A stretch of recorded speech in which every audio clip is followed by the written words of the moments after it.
அதாவது பாஜக சொல்கிறத கேட்பாங்கன்னு அவர் வந்து இப்போ உண்மையிலே விஜய் மாதிரி எடப்பாடி பழனிசாமி ஆகிட்டார். நான் கோவப்பட்டேன்னா என் பேச்சை நானே கேட்க மாட்டேன் அப்படின்னு சொல்லிட்டு அவர் பேச்சு அவரே கேட்காம திடீர்னு சேலம் போகிறாரு, திடீர்னு கும்மிடிப்பூண்டி போகிறாரு. அவர் ஒரு ஜோனில் இருக்கிறாருங்க. அவர் மனசில் என்ன நினைக்கிறாரு தெரியல. ஆனால் அவர் கொஞ்சம் இறங்கி போக வேண்டிய ஒரு சூழ்நிலை தான் இது. அதிமுகனுடைய பொதுச் செயலாளர் என்பது ஒரு பிரம்மாண்டமான பதவி. அந்த பிரம்மாண்டத்தை தாண்டி அதில் வந்து நிறையா என்ன சொல்கிறது, பாதுகாப்பு விஷயங்கள் தேவைப்படுது. அது அப்போ அவர் என்ன வியூகம் வச்சுருக்காரு, என்ன முடிவெடுக்க போகிறாரு தெரியல. But E is also losing time இந்த கூட்டணி விவகாரத்தை பொறுத்தவரைக்கும். இல்லை எடப்பாடியே கன்வின்ஸ் ஆகிட்டாரா அப்படிங்க? எடப்பாடி கன்வின்ஸ் ஆகிருந்தா நேரத்துக்கு அமித்ஷா வந்து போய் எல்லாம் காஃபி குடிச்சிருப்பாங்கல்ல அந்த கூட்டத்தில். நம்ம இவர் இருக்கார் இல்லைங்களா, நம்ம போதி தர்மர் யார், விராலிமலை விஜயபாஸ்கர். அவர் வந்து ஒரு ஆரஞ்சு கலர் ட்ரெஸ்ஸு போட்டு அந்த சைனா மியூசிக்லாம் போட்டு இன்னும் நிறைய கூட்டத்தை காமிச்சு அதிமுக எல்லாரும் மேடையில் நின்று இருப்பாங்கல்ல. ஆரம்பித்த பொழுது அதிமுகலேருந்து போனாங்க யார், நயினார் நாகேந்திரனோட அந்த யாத்திரைக்கு. முடிக்கும் போது அமித்ஷா வந்து முடிச்சு வைக்கிறாரு. அப்போ அன்னைக்கு ஏன் அதிமுகவில் யாரும் கலந்துக்கல? அப்போ நீங்கள் கொடுக்குற ஃபார்முலா அவங்களுக்கு பிடிக்கல. இபிஎஸை பொறுத்தவரையிலும் கடைசி நேரத்தில் அந்த நெருக்கத்தில் தான் அவர் வந்து எப்பயுமே அந்த கூட்டணி விஷயங்கள் பேசக்கூடிய அந்த தன்மை. அது காரணம் என்னன்னா, கடந்த காலத்தில் இருந்த அதிமுகனுடைய பொதுச் செயலாளர்களோட அந்த தன்னம்பிக்கை, அந்த வரலாறு என்பது வேறு.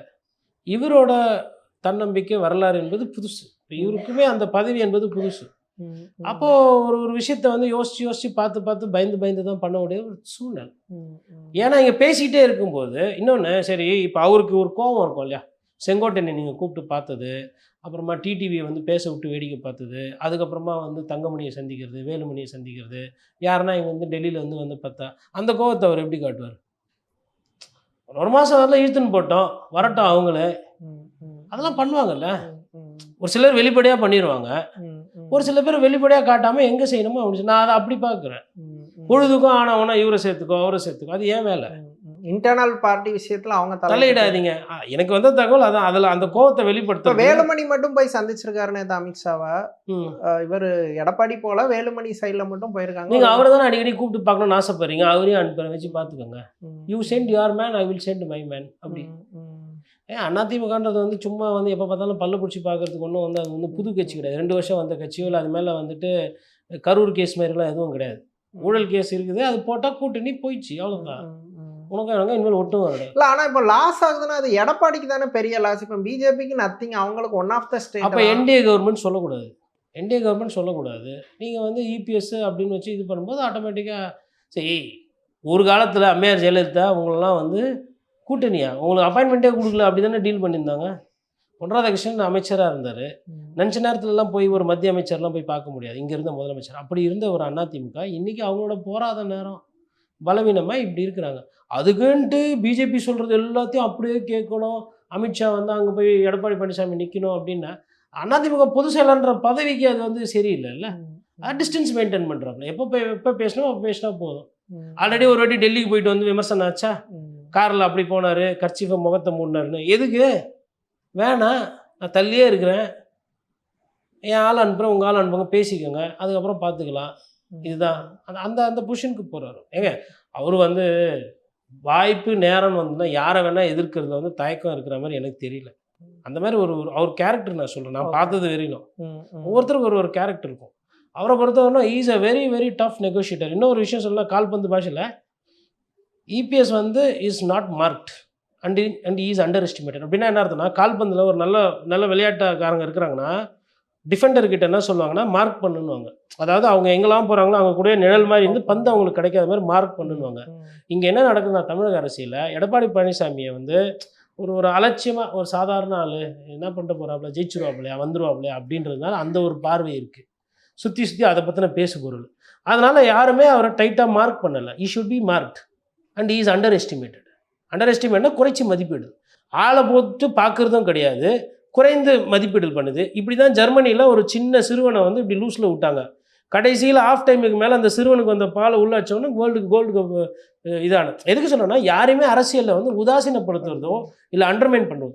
இப்போ என்ன கூட நிறைய பேர் என்ன சொல்லுவாங்க அப்படின்னா, நீங்கள் வந்து விஜய் அவர்களை வந்து உதாசீனப்படுத்துறீங்க, அண்டர்மைன். நான் உதாசீனமாக படத்தில் அண்டர்மைனும் பண்ணல, நான் 3வது இடத்துக்கு அவர் வருவார்னு தான் சொல்கிறேன்.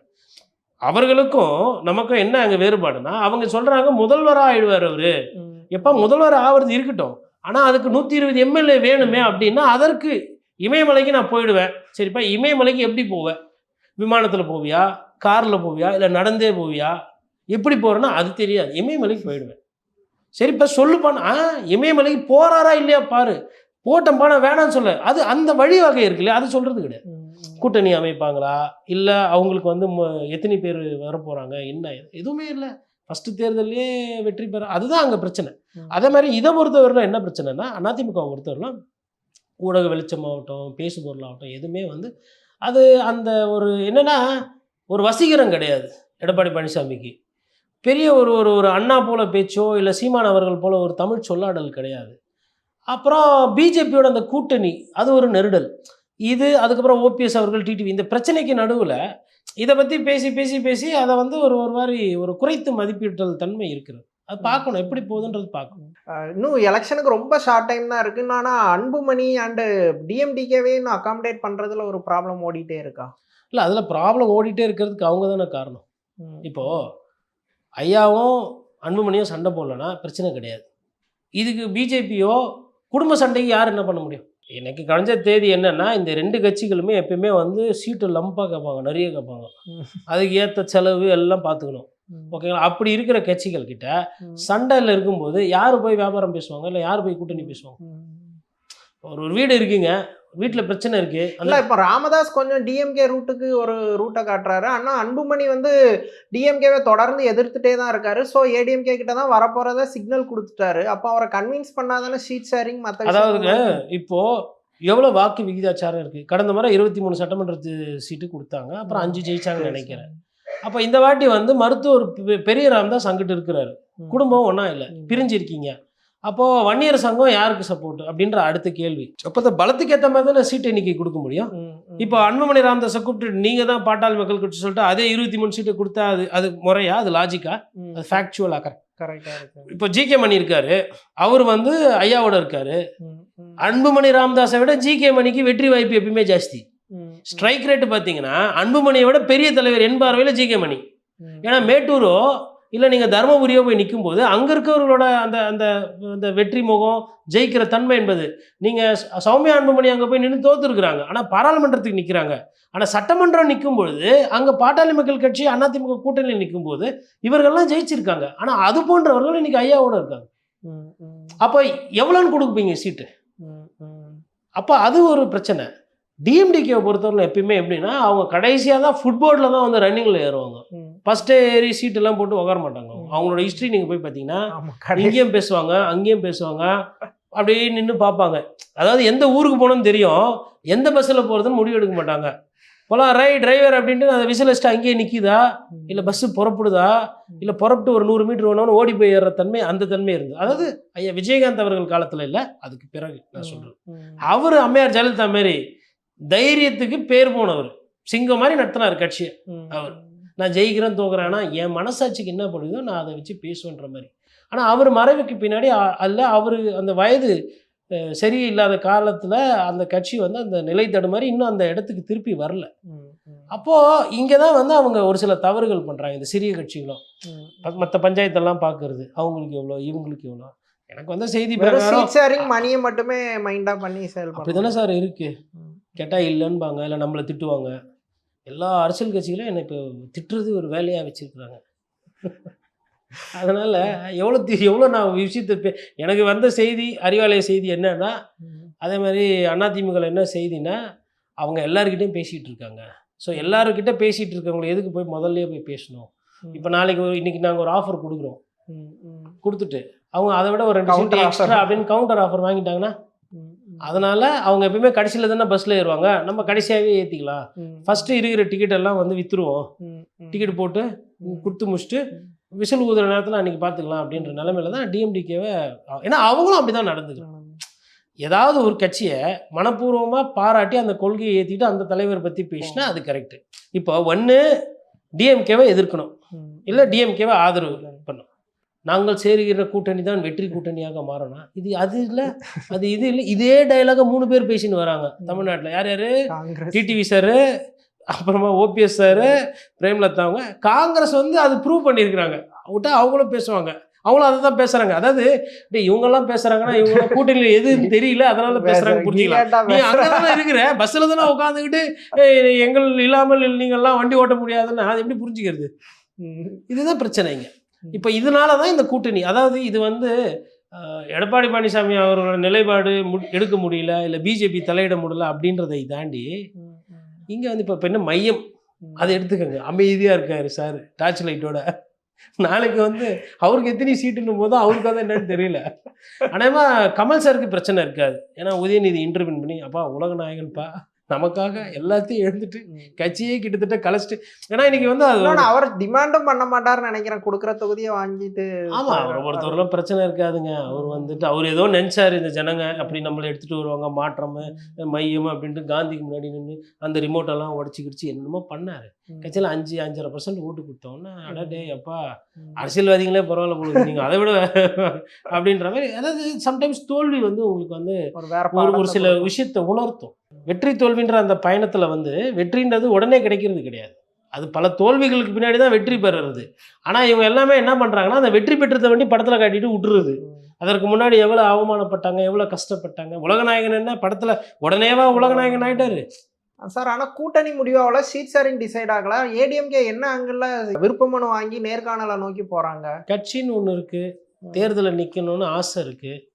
10,000க்கு 10,500 பேர் ஏதோ, அதில் ஒரு 2,800 பேர் வந்து இபிஎஸ் எங்கள் தொகுதியில் தான் நிற்கணும் அப்படின்னு சொல்லிட்டு இது பண்ணுறாங்க. அதில் ஒரு வேடிக்கை பாருங்கள்.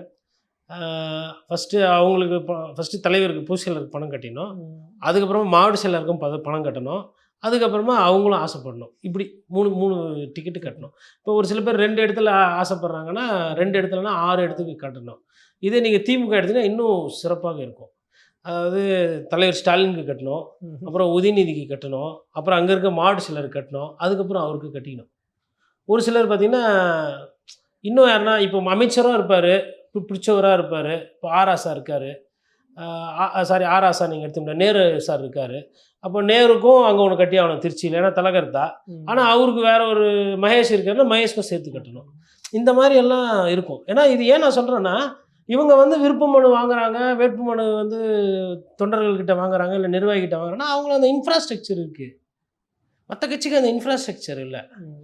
இப்போது இது போய் இப்போ நீங்கள் தாவேகா எடுத்திங்கன்னா அது எப்படி இருக்கும் அந்த ஃபார்மு, அது அப்படி இருக்கும். அது அவங்க ஒவ்வொருத்தரும் அவங்கவுங்களே கேண்டிடேட்னு சொல்லி அனௌன்ஸ் பண்ணிட்டு ஏதோ நிறைய இடத்துல இப்போ பண்ணிட்டு இருக்காங்க. இப்போ கசியப்படுற செய்தின்ற மாதிரி இப்போ உதாரணத்துக்கு ஆர்கே நகர் ஒரு பேசு பொருளாக இருக்கு. இப்போ ஆர்கே நகரில் பார்த்தீங்கன்னா இப்போ இருக்கிற சட்டமன்ற உறுப்பினர் வந்து அவருக்கு வந்து தலைமை கிட்ட கொஞ்சம் எதிர்ப்பு இருக்குது அப்படின்னா, அப்போ திமுகவோட செய்தி தொடர்பாளர் வந்து அஃபீஸ்னு ஒருத்தர், அவர் பேர் அங்கே வந்து அடிபடுது. இப்போது அதே மாதிரி இப்போ வளர்மதி அவர்கள் வந்து கொளத்தூரில் போய் முதல்வரை எதிர்த்து நிற்கலாம், இல்லை அவங்க வேணால் இவங்க அப்படின்ற மாதிரி ஒரு பேசு பொருள் வருது. அப்போ ஒரு இடத்துல வந்து ஒவ்வொரு பேசு பொருள் வரும். அதாவது அனுபவமான ஒரு எடுத்துக்காட்டை நான் சொன்னேன், வளர்மதி அவர்கள். அனுபவம் இல்லாத புதுமுகமாக இருக்கக்கூடிய அஃபீஸையும் நான் எடுத்துக்காட்டாக சொல்கிறேன். அப்போ இதை எதுக்கு நம்ம சொல்கிறோம் இந்த மாதிரி அப்படின்னா, இதெல்லாம் ஒரு பேசு பொருள். அதே மாதிரி நீங்கள் தேனியில் எடுத்திங்கன்னா சின்னமனூரில் ஒருத்தர் யங்ஸ்டர் டிஎம்கேல இருக்கிறார். அவர் வந்து பார்த்திங்கன்னா ரெடியாக இருப்பாங்க, தலைமை யாருக்கு சீட்டு கொடுக்குதோ அவங்களுக்கு போய் வேலை செய்யணும். தலைமை சீட்டு கொடுக்கல அப்படின்னா மாவட்ட செயலர்கிட்டே கோரிக்கை வச்சுட்டு ஆனால் எனக்கு எதனா பண்ணி கொடுக்க சொல்லுங்கள். அந்த மாதிரி அதாவது என்னென்னா ஒவ்வொரு கட்சியில் அதேமாரி திருநெல்வேலியில் ரெடியாக இருக்கிறாங்க. திருநெல்வேலியில் வந்து பார்த்திங்கன்னா திமுகவில் ஆக்டிவாக இருப்பாங்க. தூத்துக்குடியில் பார்த்திங்கன்னா அப்போ சேலம் கோயம்புத்தூர்லாம் பார்த்திங்கன்னா அங்கே ஏடிஎம்கே ஆக்டிவாக இருக்கும். அப்போ எதனால் அந்த கூட்டணியே முடியாமல் சீட் ஷேரிங் முடியாமல் வாங்குறாங்கன்னா ஃபஸ்ட்டு வாங்கி அது ஒரு ப்ராசஸ் தானே. அந்த ப்ராசஸ் வாங்கி வச்சுட்டு அதுக்கு ஒரு கமிட்டியை போட்டு அதாவது கட்சியை ப்ராப்பராக நடத்துகிற மாதிரி ஒரு தோரணை அது பண்ணணும். இல்லைன்னா இப்போது ஒரு முறை இல்லாமல் போயிடுதுல்ல. ஒரு நேர்காணல்ன்றது என்ன கேட்டால் அது நேர்காணலில் ஒரு பெரிய தப்பு நடக்குதுங்க. என்னென்னா ஒரு 10,000 மனு அப்படின்னா அதில் வந்து ஒரு 5,000 பேர் தான் இருப்பாங்க. நான் சொன்ன மாதிரி 2 மனு கட்டியிருப்பாங்க, ரைட்டுங்களா? அப்போ 5,000 மேபி மாவட்ட செயலருக்கு. இப்போ நீங்கள் திமுகவில் வந்து ஒரு 10,000 பேர் இதேமாதிரி மனு கட்டுறாங்கன்னா திமுகவில் வந்து 3,000 பேர் தான் இருப்பாங்களே. ஏன்னா 3 இருக்க கனிமொழி வந்து தேர்தல் நிற்கிறவங்க கூட விருப்ப மனு கட்டுவாங்க. அவங்க நாடாளுமன்ற உறுப்பினராக இருக்காங்க, இல்லை ரீஜனல் பாலிடிக்ஸ் வரணும்னு. அதை நீங்கள் போய் மறுக்க முடியாதுல்ல. அது கட்சியில் அவங்களோட ஆசை. இன்றைக்கி பிறந்த நாள், அதனால் கூட ஒரு போய் சொல்லிட்டு வந்திருப்பாங்க, அக்கா நீங்கள் வந்து தூத்துக்குடியில் இல்லைங்க, திருநெல்வேலியில் இல்லைங்க அப்படி. அப்போது அந்த ஒரு 3,000 பேரையோ இல்லை அந்த 5,000 பேரையோ 5 நாளில் பார்த்து முடிக்கணும். 10 நாளில் பார்த்து முடிக்கணுன்ற மாதிரி தலைமை வந்து நினைக்கும். அதை இன்னும் ஒரு 15 நாள் 10 நாள் வந்து வச்சு யார் எந்த ஊர்லேருந்து வரீங்க என்ன அது பொறுமையாக பண்ணணும். ஏன்னா அவர்கள் ஆசையை தாண்டி நீங்கள் எல்லாருக்கும் சீட்டு கொடுக்க போகிறது கிடையாது. அட்லீஸ்ட் வரவங்களை ஒரு கண்ணியமாக உட்கார வச்சு, ஏன்னா அன்றைக்கி தான் ஒரு பொது செயலாளர்கிட்டயோ இல்லை கட்சியினுடைய முன்னணி தலைவர்கிட்டயோ மனம் விட்டு பேச முடியும். அந்த 10,000 15,000 பணம் கட்டிட்டு எனக்கு தகுதி இருக்குன்னு நம்பி அவங்க வராங்க. அப்படி தகுதி இருக்குன்னு நம்பி வரவங்கள ஒரு 4-5 கேள்விகள் கேட்டு அவங்களுக்கு ஒரு சிலர்கள் புரிய வச்சு நாங்கள் என்ன எதிர்பார்க்குறோம் வேட்பாளர்கிட்ட, வேட்பாளரை நீங்கள் என்ன பண்ணணும் போது அப்போ அதை வந்து ஒரு பாண்டை க்ரியேட் பண்ண முடியும். அப்போவே கூட சொல்லிடலாம். அதுவும் சொல்லுவாங்க வழக்கமாக என்ன சொல்லுவாங்கன்னா, இன்னொன்று எதுக்கு இதெல்லாம் முன்னாடியே பண்ணுறாங்கன்னா, இதில் வந்து ஒரு அந்த ஆசையாக வர தம்பி இருக்காங்க இல்லையா, அவர்கிட்ட அந்த தம்பியோ தங்கையக்கிட்டயோ இல்லை அக்கா கிட்டேயோ இல்லை அந்த நபர்கிட்டயோ, இந்த நம்ம நாயகன் படத்தில் வரும் இல்லையா, தென்பாண்டி சீமையிலே மான் போல வந்தவனை யார் அடித்தாரோ சோகப்பாட்டு, அந்த மாதிரி ஒரு டைலாக் ஒன்று வரும். தலைமை முடிவு பண்ணோம், தலைமை யாருக்கு சீட்டு கொடுத்தாலும் கூட்டணிக்கு கொடுத்தாலும் ஒர்க்கு பண்ணணும், அதனால் சீட்டு வந்து உறுதி கிடையாது நேர்காணல்னால அப்படின்போது அப்போ தான் இந்த நெஞ்சு லைட்டாக வலிக்கும். இன்னும் வயசான மாவட்ட செயலர் வயசு ரொம்ப நாளாக இருக்கிற நிர்வாகினா இன்னும் கஷ்டமாக இருக்கும். அப்போ இந்த வருஷம் போச்சா சோனமுத்து போச்சா அப்படின்ற மாதிரி ஒரு ஜோக்கு அதெல்லாம் ஓடும் பேக்ரவுண்டில், அதெல்லாம் நடக்கும். அது என்னன்னா அது ஒரு முறை, அது ஒரு சம்பிரதாயம், அது பண்ணி தான் ஆகணும். அதை கொஞ்சம் அது ரொம்ப ஆக்சுவலாக ரொம்ப சென்சிட்டிவான ஒரு கலந்துரையாடல், அது சென்சிட்டிவான ஒர்க்கு, அதை கொஞ்சம் ஒழுங்காக பண்ணணும். ஆக்சுவலி இப்போ ஏடிஎம்கேல முன்னாள் அமைச்சர்கள் சிவி சண்முகம், ஆஃபா பாண்டியராஜன், செல்லூர் ராஜெல்லாம் அவங்க தொகுதி தோல்வியடைய வாய்ப்பு இருக்குன்னு வேற தொகுதியை நோக்கி போகிறதா செய்தி வந்தது. அவங்க விருப்ப மனுவில் அந்த மாதிரி தாக்கல் பண்ணதா? முன்னாள் அமைச்சர்களுக்கே அந்த பயம் இருக்குதா? அந்த சூழல் தான் இருக்கா? சிவி சண்முகம் அவர்களுக்கு வந்து பார்த்தீங்கன்னா விழுப்புரத்தை பொறுத்தவரை ஒரு பெக்யூலியர் கேஸுங்க. அவர் மயிலம் தொகுதிக்கு விருப்ப மனு இல்லை, அதாவது அவங்களுக்கு வந்து ஒரு மாவட்ட செயலாளர்ன்ற முறையில் எந்த தொகுதி கரெக்டாக வரும்ன்றதை யோசிப்பாங்க. ஒன்று. ரெண்டாவது என்ன ஆகிடும்னா, விழுப்புரம் வந்து எப்படி பார்த்தீங்கன்னா 4 முனை போட்டி எப்பயுமே இருக்கும். திருமாவளவன் அவர்களுக்கு அங்கே கணிசமான வாக்கு இருக்குது. அதுக்கப்புறம் பாட்டாளி மக்கள் கட்சி அங்கே கணிசமான வாக்கு இருக்குது. திமுகவும் பொன்முடி போன்றவர்கள் அங்கேயும் வந்து மூத்த நிர்வாகி லக்ஷ்மணன்லாம் இப்போ இருக்கிறாங்க. அப்போ இந்த சைடு நீங்கள் எடுத்திங்கன்னா சிவி சண்முகம் இருக்கிறார். சிவி சண்முகம் அவர்கள் வந்து அதிமுக வந்து நீங்கள் நார்த்து தமிழ்நாட்டில் ஜெயிக்கிறதுன்றது வந்து அது ஒரு டஃப்பான டெரெயின். அப்போ அந்த டஃப்பான டெரெயினில் ஒரு 4 முனை போட்டி 3 முனை போட்டி இருக்குது அப்படின்னும் பொழுது அந்த கால்குலேட்டிவ் மூவ் எடுப்பாங்க. ஒன்று. இன்னொன்று, இப்போது ஹெட் ஆன் ஹெட் நிற்கும் போது சம்டைம்ஸ் போயிடும். இப்போ அவருக்கு வந்து பிரச்சனை என்னன்னா, அவர் போன வாட்டி வந்து லக்ஷ்மணனை வந்து கொஞ்சம் மிஸ்கால்குலேட் பண்ணாங்க. இங்கே இருந்தவர் தான் அவர், வச்சு படைக்காமல் சண்டையாகி அவர் அங்கே போயிட்டு இப்போ பொன்முடிக்குமே அவருக்குமே அங்கே கொஞ்சம் கருத்து வேறுபாடாகி இப்போ விழுப்புரம் பார்த்தீங்கன்னா 3 பேர் தலைகர்த்தா மாதிரி வந்திருக்கிறாங்க. பவர்ஃபுல் பர்சன்ஸாக இருக்கிறாங்க. அப்போ சிவிஎஸை பொறுத்தவரை என்னென்னா, அவரோட தொகுதியை ஃப்ரீயாக வச்சுக்கிட்டாதான் சிவிஎஸ்க்கு வந்து வெறும் எம்எல்ஏ ஜெயிச்சா அதுன்றது குறிக்கோளாக இருக்காது. மொத்த விழுப்புரத்தையும் ஜெயிச்சு கையில் கொடுத்துட்டது அப்போ அவருக்கு ஒரு தோரணையாக இருக்கும். அப்படி செஞ்சுருக்கிறாரு கடந்த காலத்தில். ஸோ அந்த விட்டதை திருப்பி பிடிக்கணும்னு பார்க்கும்போது ஒரு சுலபமான தொகுதி இருந்ததுன்னா தன்னோட வேலையை கொஞ்சம் கம்மியாக ஃபோக்கஸ் பண்ணிவிட்டு மற்ற இடத்துல போய் ஆடணுன்ற மாதிரி பார்ப்போம். இது வந்து வைத்தியலிங்கத்துக்கும் ஒரு காலத்தில் ஆச்சு. ஒருத்த நாடு அவர் ஃபோக்கஸ் பண்ணாமல் மற்ற இடம்லாம் ஃபோக்கஸ் பண்ணி ஒருத்த நாடு தோத்தார். ஆனால் ஒரு சில அப்போ வந்து தஞ்சாவூர், அதுக்கப்புறம் உங்களுக்கு காமராஜர் அவங்களாம் வந்து அதுக்கப்புறமா தான் வராங்க ரெடியாகி. ஸோ அந்த மாதிரி ஒரு ரீஜனல் செட்ராப்புக்கு பெரிய செட்பேக் வரும். இப்போ உதாரணத்துக்கு வந்து சென்னையில் மண்டலம்ல வந்து ஜெயக்குமார் தூக்குறாரு போன வாட்டி. ஆனால் ஜெயக்குமார் கிட்ட எதிர்பார்ப்பு என்ன? வட சென்னையில் நல்லா பர்ஃபார்ம் பண்ணோம், கட்சியில் பார்த்தா அவரே தோற்று போகிறார். அப்போது இந்த மாதிரி வரும். இப்போது செல்லூர் ராஜு அவர்களை பொறுத்தவரைலாம் என்னென்னா, அவர் நீங்கள் மதுரையில் எங்கே போய் விட்டிங்கனாலும் அன்பாக பழகி வணக்கம் வச்சு பெரியவங்களை பார்த்தா காலில் விழுந்து என்னப்பா இப்படி பண்ணிடுறியப்பா, நல்லதாப்பா, என்னப்பா அப்படி இப்படி பேசி ஜெயிச்சுறாரு. அதனால் அவருக்கு தொகுதி மாறுறது ஒன்றும் பிரச்சனை கிடையாது.